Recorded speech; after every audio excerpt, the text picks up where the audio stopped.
Dear President Sullivan, June is the month in which LGBTQ plus folk remember those who have fought for our rights and celebrate the progress we've made toward a world in which we can live and love our families in peace. The first Pride Month was celebrated in June 1970 to commemorate the Stonewall riots, which started on June 28th of the previous year. The riots had a major impact on the advancement of LGBTQ plus rights and were in response to police brutality visited upon the community.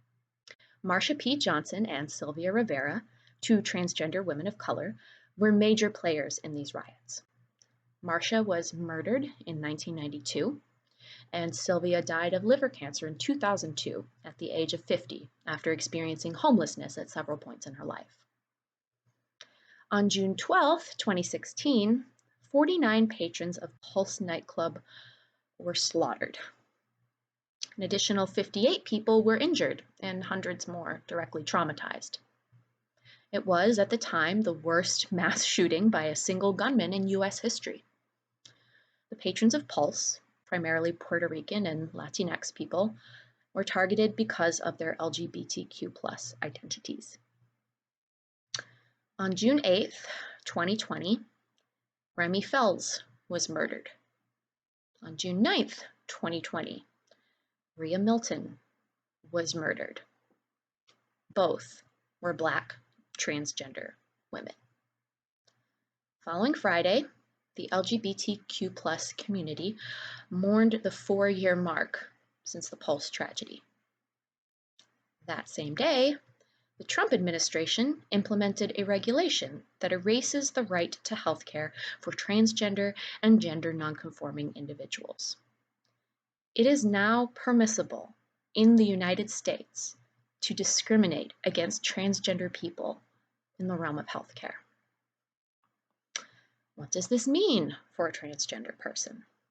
It means that I can be denied healthcare if a provider decides that my gender identity or presentation does not fit with their worldview. It means that my friends with gender identities that don't match their birth certificates can be denied health insurance coverage. It means that, if they choose, emergency responders may decline to provide life-saving medical care because our existence makes them uncomfortable, as happened in the 1995 case of Tyra Hunter, a Black transgender woman. I take this move by the Trump administration very personally because it affects me personally. I am a non-binary member of the St. Thomas community. I graduated in 2012 with a Bachelor of Arts. I graduated in 2020 with a Master of Science. I have worked over the past 4 years as an undergraduate admissions counselor, a financial aid counselor, and an insight analyst on our marketing team. I have been the face of this university in many ways and to many people, and mine is a non-binary face. Now, I know that I am not the only person on this campus that does not fit neatly into binary gender categories. I ask that this year, on the anniversary of the Stonewall riots, the University of St. Thomas publicly uphold its commitment to its convictions of dignity and diversity.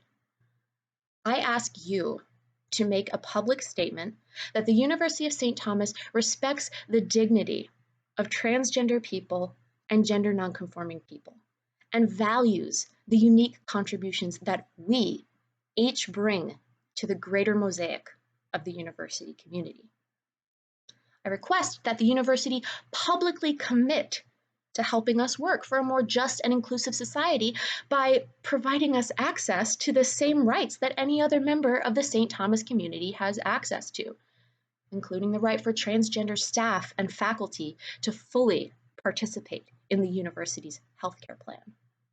In addition, I request that the university remove the current exclusions on gender-affirming care and surgeries, as accessing this care has been shown to have a positive impact on the mental health of transgender and gender nonconforming people.